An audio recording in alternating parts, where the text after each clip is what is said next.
ବାଚସ୍ପତି ମହୋଦୟ, ମାନ୍ୟବର ମନ୍ତ୍ରୀ କହିଛନ୍ତି ଯେ ବସ୍ତା ନିର୍ବାଚନ ମଣ୍ଡଳୀର ଏତିକି ପିଲା ଡ୍ରପ୍ ଆଉଟ୍ ହୋଇଥିଲେ ଆମେ ଏତିକି ପିଲାଙ୍କୁ ଫେରାଇ ଆଣିଛୁ। ମୋର ନିର୍ଦ୍ଦିଷ୍ଟ ଭାବରେ ପ୍ରଶ୍ନ ହେଉଛି ଯେଉଁ ପିଲାଙ୍କୁ ଡ୍ରପ୍ ଆଉଟ୍ରୁ ଫେରାଇ ଆଣିଛନ୍ତି ଏବଂ ଯେଉଁ ପିଲା ଡ୍ରପ୍ ଆଉଟ୍ ହୋଇକି ଅଛନ୍ତି, ଆପଣ କହିଛନ୍ତି ଯେ ଆମେ ଅଭିଭାବକମାନଙ୍କ ସହିତ ମିଟିଂ କରିଛୁ, ଏମିତି ସରକାରଙ୍କର ଶିକ୍ଷା ବିଭାଗର ଏଇ ଯୋଜନା ସବୁ କାର୍ଯ୍ୟକାରୀ କରିଛୁ।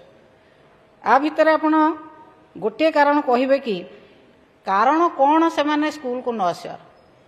ତାଙ୍କର ପିଲାମାନଙ୍କର ଆର୍ଥିକ ସାମାଜିକ ଅବସ୍ଥା ଆସେସମେଣ୍ଟ କରାଯାଇଛି କି? ଯଦି ଆସେସମେଣ୍ଟ କରାଯାଇଛି କେଉଁ ସଂସ୍ଥା ଦ୍ୱାରା ଆସେସମେଣ୍ଟ କରାଯାଇଛି? ସେମାନେ ଡ୍ରପ୍ ଆଉଟ୍ ହେବାର କାରଣ କ'ଣ କାରଣ ମାନ୍ୟବର ମନ୍ତ୍ରୀ ଗୃହକୁ ଜଣାଇବେ କି? ଏବଂ ଯେଉଁ କହିଲେ ଜିଲ୍ଲା କମିଟିରୁ ରେକମେଣ୍ଡେସନ୍ ଆସୁଛି, ଜିଲ୍ଲା କମିଟି କେଉଁ ଜିଲ୍ଲାର କମିଟି କେତେ ଥର ବସିଛି ମାନ୍ୟବର ମନ୍ତ୍ରୀ କହିବେ କି? ଏବଂ ବାଲେଶ୍ୱର ଜିଲ୍ଲା ନିର୍ଦ୍ଦିଷ୍ଟ ଭାବରେ ବସ୍ତା ନିର୍ବାଚନ ମଣ୍ଡଳୀର ଯେଉଁ ପ୍ରଶ୍ନ ଅଛି, ବାଲେଶ୍ୱର ଜିଲ୍ଲାର ଜିଲ୍ଲା କମିଟି କେତେ ଥର ବସିଛି ଏବଂ ଏ ଜିଲ୍ଲା କମିଟିର ମେମ୍ବର କେଉଁମାନେ ଅଛନ୍ତି ଏବଂ କେତେ ଥର କେଉଁ ଜିଲ୍ଲାରେ ଏ କମିଟି ଡକାଯାଇଛି? ଏବଂ ଆପଣମାନେ ଇଲେକ୍ସନ ବେଳେ ଯେତେବେଳେ ଯାଇଥିଲେ ବିଜେଡି ଗଭର୍ଣ୍ଣମେଣ୍ଟ ସ୍କୁଲ ବନ୍ଦ କରିଦେଇଛି, ଆମେ ଆସୁ ଆସୁ ସରକାର ଖୋଲିଦେବୁ, ସ୍କୁଲ ଖୋଲିଦେବୁ। ଏବେ ଆପଣ ଉତ୍ତର ଦେଉଛନ୍ତି ଇଲେକ୍ସନ ପରେ ବି ସରକାର ଗଠନ ପରେ ବି ମନ୍ତ୍ରୀଙ୍କୁ ଯାଇକି ବ୍ୟକ୍ତିଗତ ଭାବରେ ଭେଟିକି କହିଥିଲୁ, ମନ୍ତ୍ରୀ କହିଲେ ଆମେ ଶୀଘ୍ର ଯେଉଁ ସ୍କୁଲ ବନ୍ଦ ହେଇଛି ଆମେ ଖୋଲିଦେବୁ।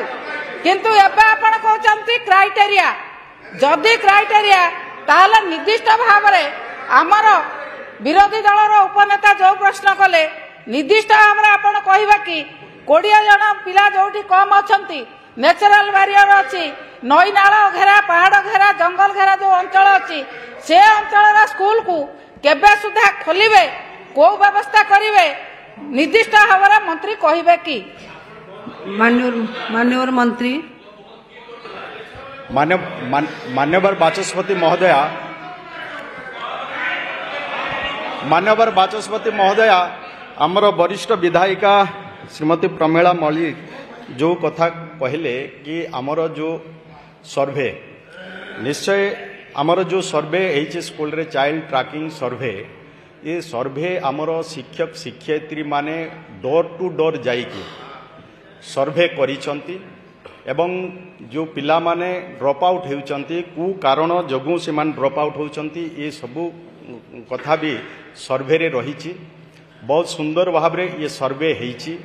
सर्वे हला परे से जानी रखंतु, न जे निज अंचल रे भी पचारंतु केउ भली व्यवस्था। मु तांको भी अनुरोध करिवि लोक प्रतिनिधि माननको भी आसो स्कूल जीवा जो अभियान अछि से अभियान रे शामिल करा जाउछि।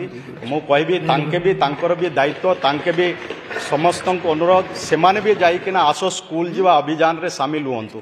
मु होइचे मान्यवर केंद्र मंत्री भी निजे बड़ धरण संबलपुर रे कार्यक्रम करिथिले।